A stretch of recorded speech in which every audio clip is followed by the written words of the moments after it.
Assalamualaikum warahmatullahi wabarakatuh. Waalaikumsalam warahmatullahi wabarakatuh. Alhamdulillahi rabbil alamin. Alhamdulillahilladzi bi'izzatihi wa jalalihi tatimmu shalihat. Alladzi farada 'alaina shiyama syahri Ramadan wa fassala lana ahkamahu bil bayan. Wassalatu wassalamu ala habibil mustafa sahibi syafa'atil uzama wa ala alihi wa sahabatihi wa man tabi'ahum bi ihsanin ila yaumiddin. Amma ba'd. Alhamdulillahilladzi ahyana ba'da ma amatana wa ilaihin nusyur. Subhanaka la ilma lana illa ma 'allamtana innaka antal alimul hakim. La haula wa la quwwata illa billahil aliyyil azim. Sidang jamaah salat fardu subuh yang insyaallah sama-sama dimuliakan dan dirahmati oleh Allah Subhanahu wa taala. Mudah-mudahan kita semua mendapatkan kemuliaan dalam kehidupan dunia. Tentu lebih istimewa lagi, semoga Allah berikan kemuliaan kelak di akhirat. Amin ya rabbal alamin. Ada juga orang Pak masih susah mengucapkan amin. Saya tidak tahu apakah trauma dengan kekalahan kemarin waktu pemilu. Ya Allah a'lam bishawab. Segala puji bagi Allah atas segala limpahan nikmat dan karunia-Nya, sehingga di subuh yang ke-24 ini Allah berikan kenikmatan untuk melaksanakan salat subuh secara berjamaah.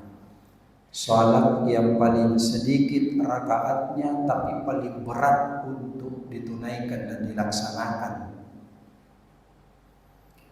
Sekalipun ini adalah sejarah pertama salat yang dilakukan oleh Nabi Adam alaihissalam.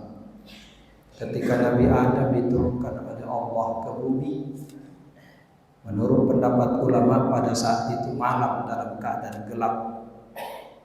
Sepertigalah malam terakhir menjelang waktu subuh. Nabi Adam merasa ketakutan dengan kegelapan. Jadi wajarlah kalau manusia ada yang terkadang takut dengan gelap. Karena Adam juga mengalami, dan kita adalah titisan dari Adam. Di saat ketakutan itu tiba-tiba muncul fajar. Di saat fajar muncul, rasa takut hilang, yang muncul adalah semangat, optimis. Karena sudah ada tanda-tanda kehidupan. Makanya kalau Raden Ajeng Kartini mengatakan habis gelap, terbitlah terang. Dan itu dalam bahasa Al-Quran, fa inna ma'al usri yusra.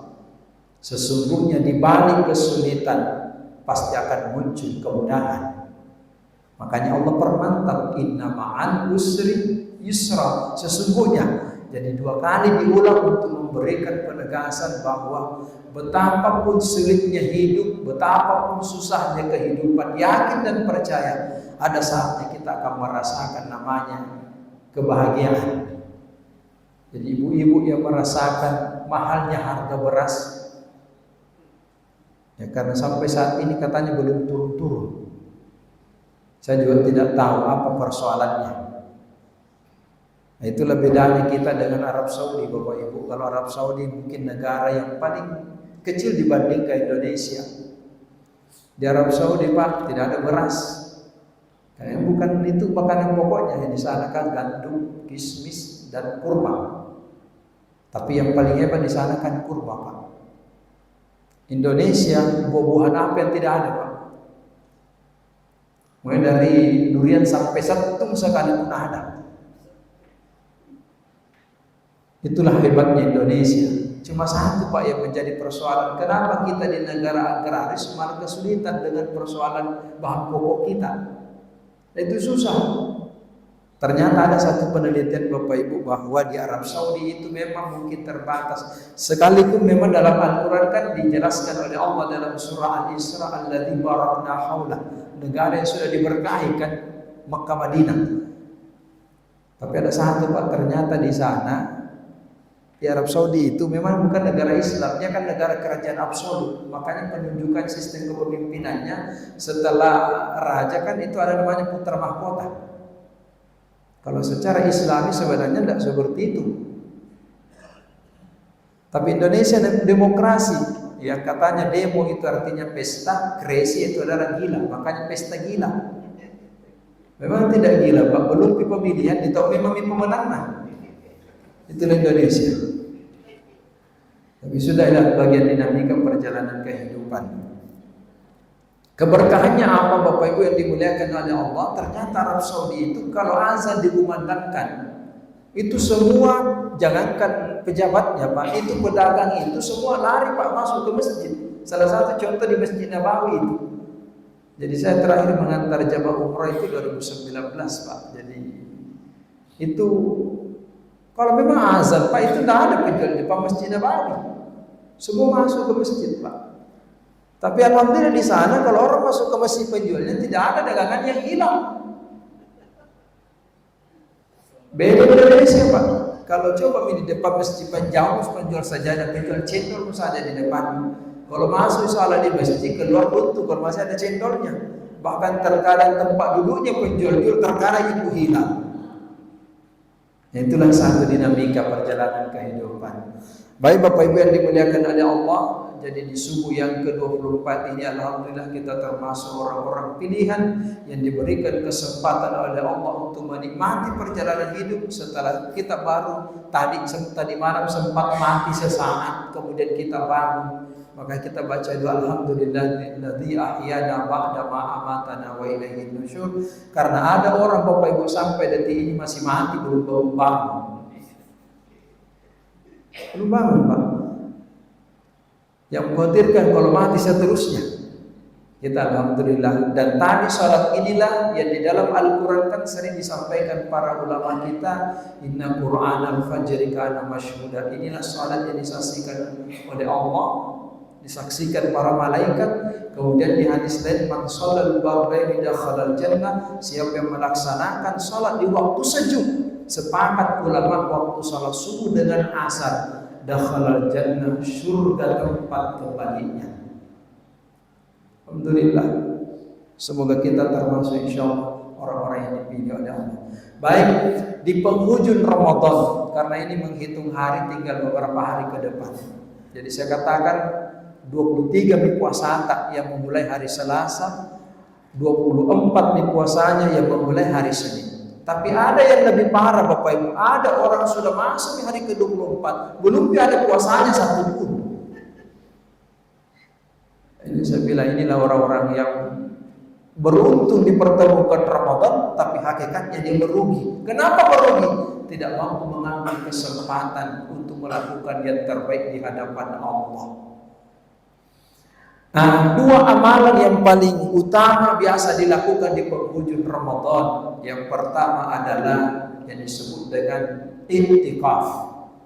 Karena ini dicontohkan oleh Nabi, dan sepanjang sejarah Nabi kurang lebih 8 tahun, ada yang mengatakan 8 tahun berjumpa dengan Ramadan, Nabi tidak pernah meninggalkan amalan i'tikaf di 10 terakhir. Terkecuali di tahun terakhir beliau melakukan ibadah Ramadan itu dari awal Ramadan sampai terakhir beliau beriktikaf di hadapan Allah. Padahal kalau dikaji sejarah beliaulah orang pilihan. Kenapa pilihan? Sudah dijanjikan dengan surga tapi semangat tidak pernah putus untuk mendekatkan diri kepada Allah. Makanya ketika ditanya sama istrinya Aisyah, wahai Rasulullah, Allah sudah orang dijamin, tapi kenapa melakukan?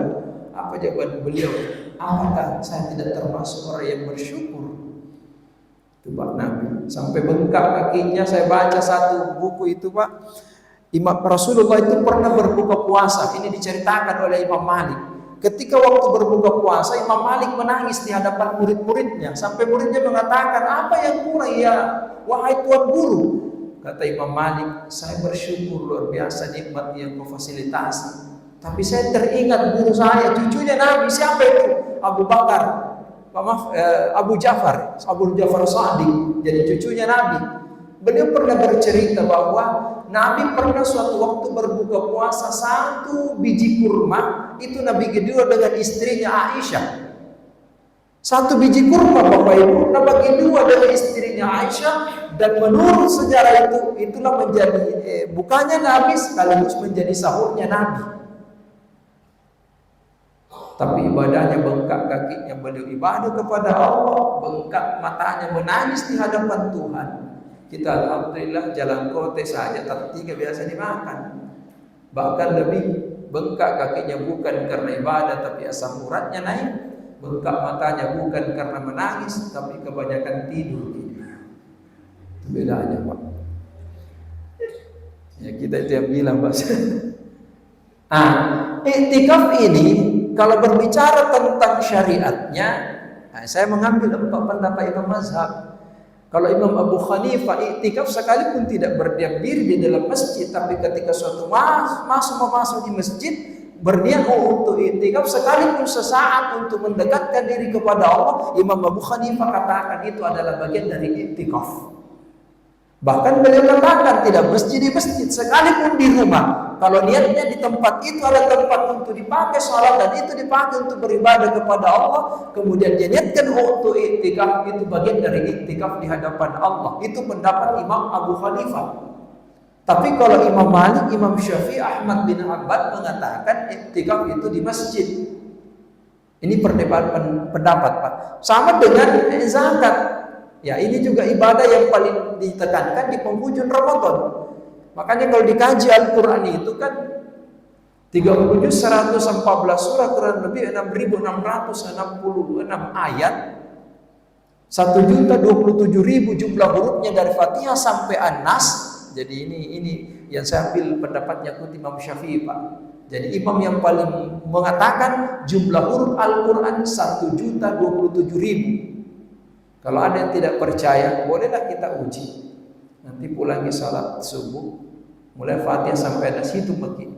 Insya Allah sampai malam takbiran tahun depan belum tentu selesai itu. Tapi kalau Imam Syafi'i, saya mengatakan sekalipun kesempurnaan kan tidak milik manusia, tapi pendapat beliau minimal mendekati. Karena kalau kita baca riwayatnya, beliau 6 tahun sudah hafiz Quran 30 juz. Dan di saat Ramadan beliau mengkhatamkan Al-Quran kurang lebih 60 kali Bapak Ibu. Subhanallah. Jadi wajarlah Pak. Kalau Imam Bukhari beliau khatamkan Quran 1 Ramadan 1 hari 1 kali. Tapi di malam, setiap 3 malam dia khatam Qurannya, dia baca ketika dia sholat malam. Itu Imam Bukhari. Jadi kalau ada orang yang mengatakan Imam Bukhari banyak kesalahan atau Imam Syafi'i banyak kesalahan, saya tidak tahu berapa kali khatam Qur'annya dalam 1 hari. Itu hebatnya beliau Pak. Dari jumlah semua ayat ini ada 32 ayat selalu beriringan, wa aqimus shalah wa atuz zakat.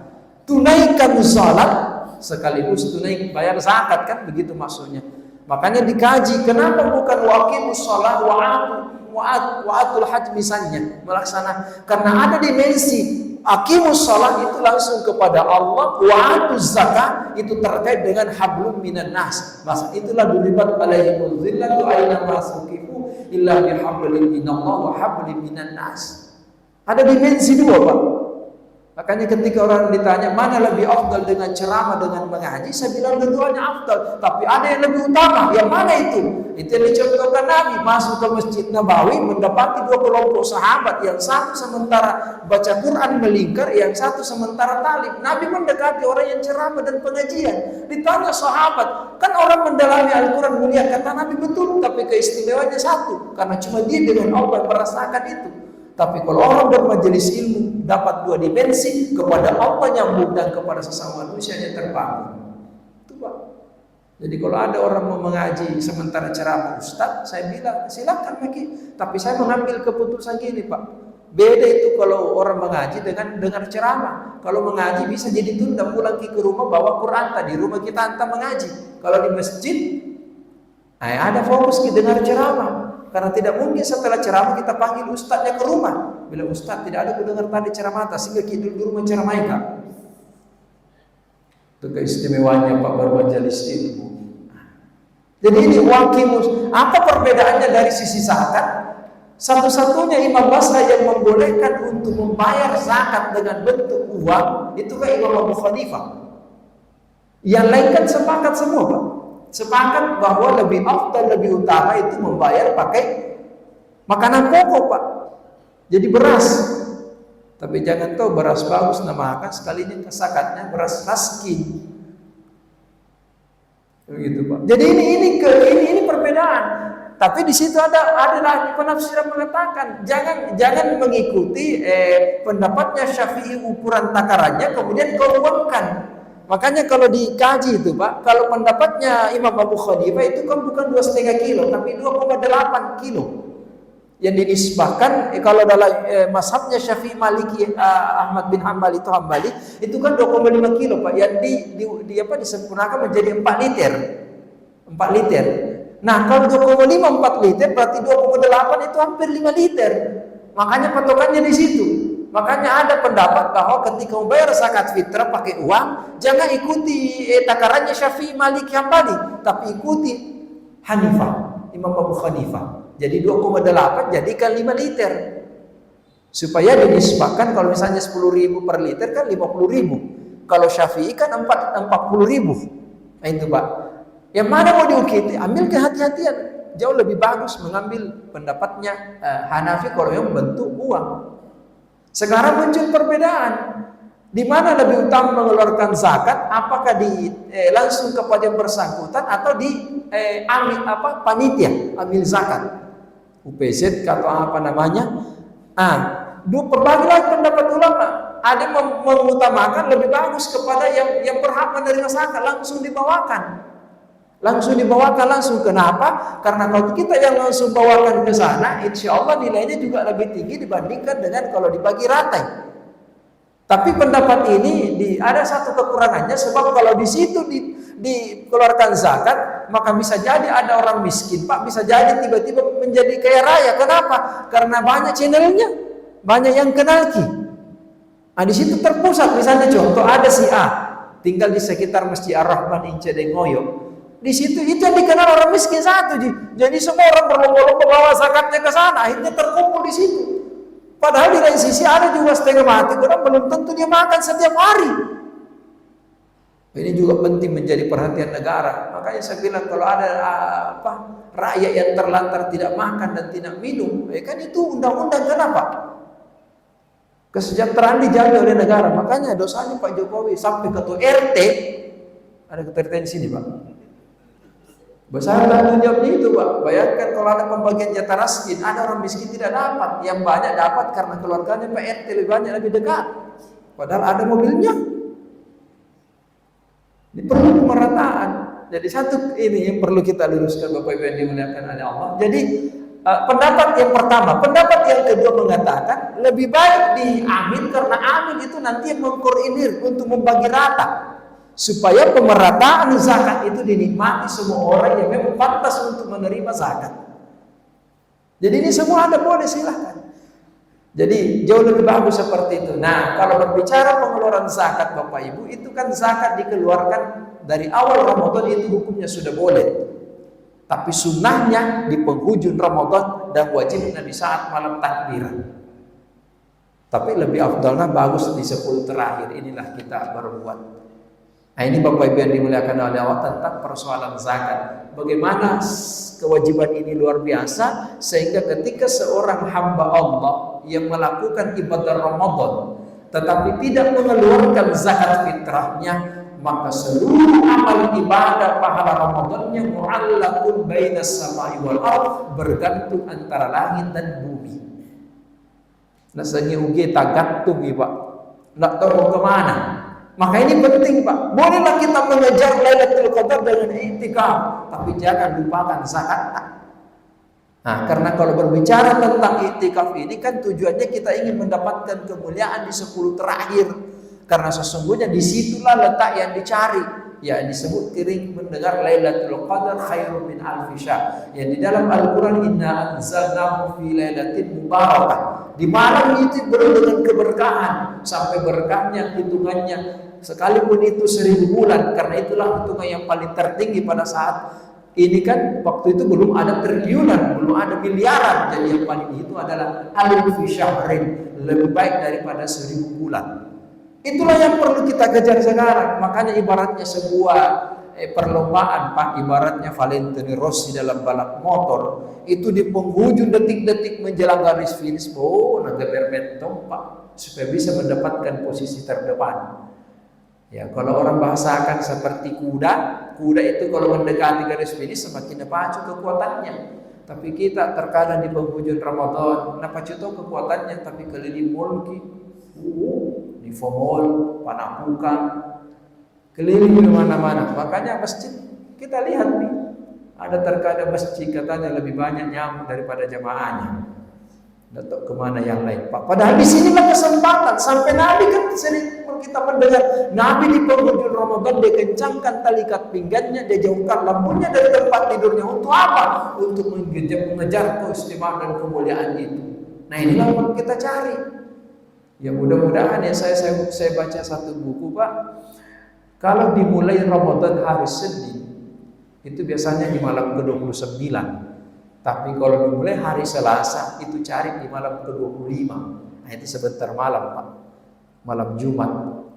Kalau di sini setiap malam, Dik? Alhamdulillah setiap malam. Ini kesempatan, Pak, kesempatan. Sebab nanti malam Rabu itu, Pak, biar mau iktikaf di masjid, usir pengurus masjid. Dia bilang selesai nih, dan tidak ada sholat tarawih. Inilah kesempatan yang terbaik yang mesti kita maksimalkan dalam kehidupan kita. Nah, meraih keutamaan itulah yang mesti kita baca, sehingga insya Allah apa yang kita lakukan insya Allah akan memberikan nilai tambah yang sangat istimewa.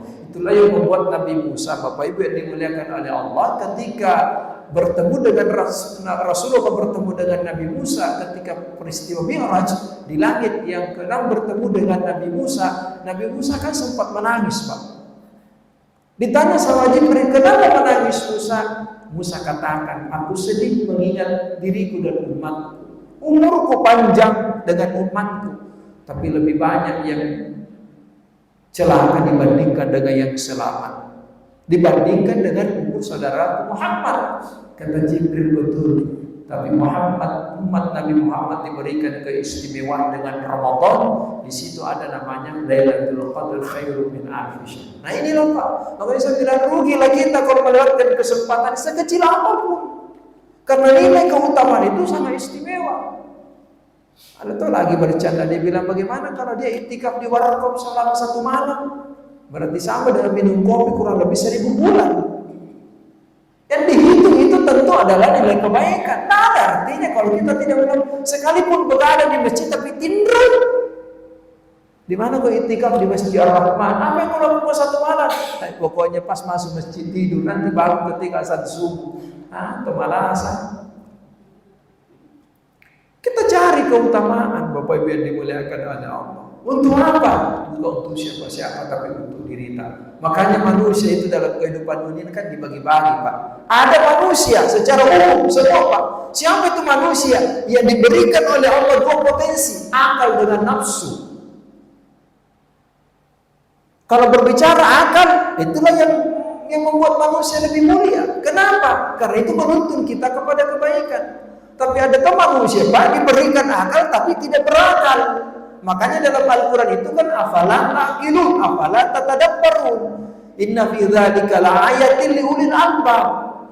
Siapa itu? Itulah manusia memiliki akal dan akalnya digunakan. Dia tahu bahwa itu kebaikan, dia paham bahwa itu kebaikan dan dia melakukan kebaikan. Itulah disebut dengan afala ta'qilun. Karena ada manusia Pak punya akal, kemudian tahu bahwa itu baik. Dia tahu itu puasa baik. Tarawih itu di malam hari baik, baca Quran baik, sedekah baik, tapi dia gak puasa ada. Dia tuh gak ada tarawih dah. Nah ketika Ramadan dia paling heboh minal aidin wal faizin, lahir dan batin, toka tulu-tulu, tidak pernah berjuang memenang. Yang pantas menang itulah ada orang yang pernah berjuang. Itu luar biasa, Pak. Jadi itu manusia, ada yang punya akal tapi tidak berakal. Tidak memfungsikan akalnya untuk kebaikan. Dan yang banyak itu terkadang nafsunya lebih dominan. Makanya ada orang Pak di penghujung Ramadan yang urus, pokoknya keluar masuk namanya distro. Tes baju. Akhirnya dia tahu anak sempaja, dia tahu anak puasa. Kalau ibu-ibu lenton sih kalau di 10 terakhir Ramadan, konsen di depannya open. Itu saja bangkit mentega dan seterusnya. Ibu ya, enggak Ji? Oh no, bagusnya. Sekarang enggak, karena salat subuh pulang di rumah konsentrasi itikaf di depan open. Tapi alhamdulillah Bu, semangat insya Allah. Kalau itu gue masih bisa dibanyak, bisa dibutuh-butuh, apalagi kalau cair THR. Ada THR tak Bu? Alhamdulillah habis mustas. Jadi Bapak Ibu yang dimuliakan, ini kesempatan bagi kita semua. Nah itulah, supaya kita menjadi manusia betul-betul memiliki potensi itu kita maksimalkan. Setelah manusia ini masa secara umum, ada namanya manusia yang beragama. Ya itulah kalau kita di Indonesia, alhamdulillah kan ada agama Islam sampai Konghucu sekalipun kan dibingkai dengan satu komitmen untuk menjaga persamaan dan sekalipun berbeda tapi kita tetap harus saling menghargai dan menghormati. Itulah bahasanya Ali bin Abi Thalib, kalau engkau tidak dipersaudarakan sesama karena tidak berdasarkan akidah dan keyakinan, sadari bahwa kita dipersaudarakan oleh Allah sama-sama makhluk ciptaan Tuhan. Itu Pak. Jadi kan Gus Dur juga seperti itu. Sekalipun kita berbeda keyakinan agama, tapi kita satu, sama-sama makhluk ciptaan Tuhan. Kita saling menghargai apapun akidah dan agamamu, silakan. Tapi kita harus komitmen bahwa agama kita lakum dinukum waliyadin, kan begitu Bapak Ibu yang dimuliakan oleh Allah. Manusia beragama, tapi orang yang beragama ini muncullah manusia namanya beriman. Nah itulah yang dibahasakan kalau dalam puasa kita kan ya ayyuhalladzina amanu, kan tidak dikatakan ya ayyuhal muslimun, kan tidak begitu redaksi ayatnya Pak. Tetapi wahai orang-orang yang beriman, maka orang yang puasa di bulan Ramadan itu adalah orang yang beriman. Tapi ada orang beragama tapi tidak beriman, itu tadi. Dia yakin agamanya Islam, tapi ketika perintah puasa datang, ya ayyuhalladzina amanu kutiba alaikumus syiyam, tidak ada puasa. Bahkan tidak ada usul. Setelah beriman, muncullah manusia yang beriman itu ada yang bertakwa. Sehingga ulama mengatakan tidak selamanya orang beriman itu bertakwa.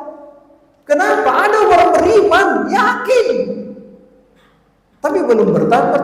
Apa itu takwa? Itulah orang imtithalu awamir Allah, melaksanakan perintah Allah, wajtinabu nawahi, melaksanakan perintah Allah dan menjauhi larangan Allah. Itulah orang yang bertakwa. Itulah derajat yang diharapkan oleh Ramadan, la'allakum tattaqun. Maka saya yakin Bapak Ibu sudah 23 puasa atau 24 puasa. Pertanyaannya, ada nggak perubahan pada diri yang kita rasakan selama ini ketika berRamadan? Ada perubahan Pak? Bu, ada perubahan. Dia bilang ada Ustaz, turun di badanku. Jadi puasanya itu hanya sekedar untuk kesedihan, bukan yang dimaksud. Karena ketika kita berpuasa ada semangat di situ Pak. Nafsu tertekan, semangat beribadah tinggi.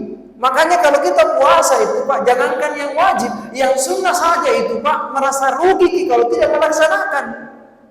Sekecil apapun waktu terlewatkan ketika di Ramadan ada rasa kekurangan pada diri kita. Karena di situ nafsu betul-betul tertekan. Nah memang tujuannya nafsu itu kita puasa kan untuk mengangkat nafsu.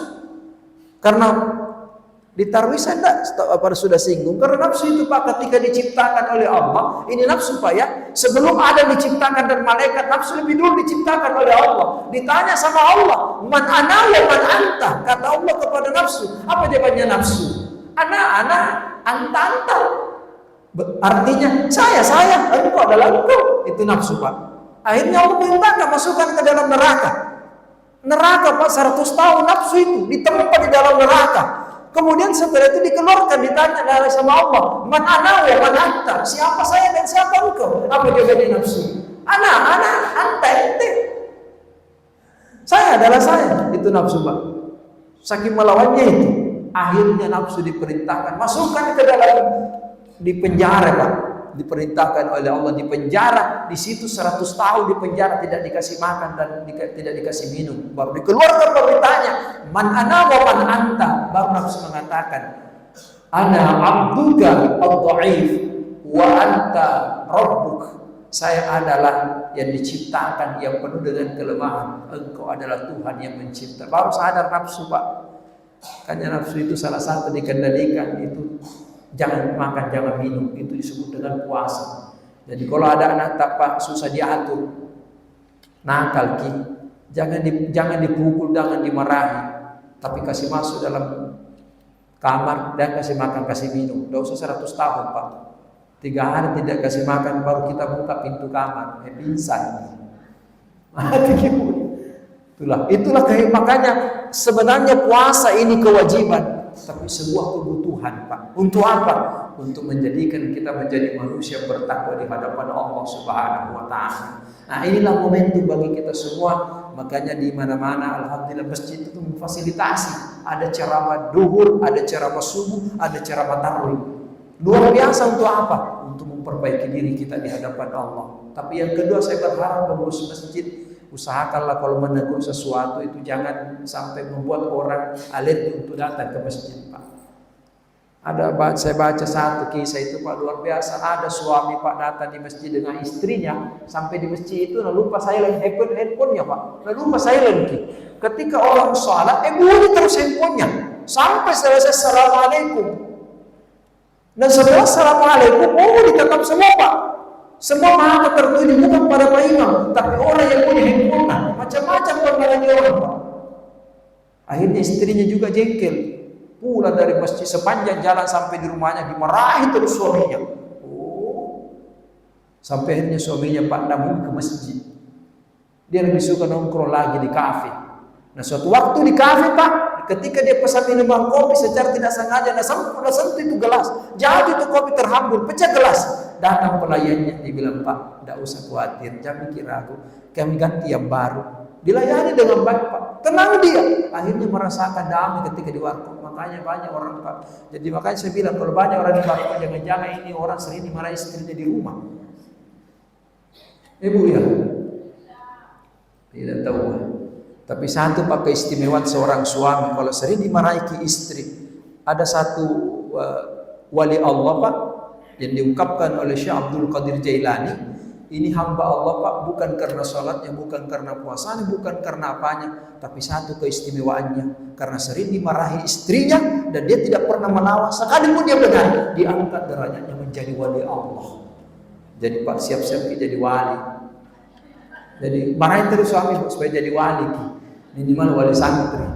Itulah yang membuat Pak Umar bin Khattab, siapa yang tidak kenal, beliau bukan hanya ditakuti oleh manusia, syaitan pun takut sama Umar.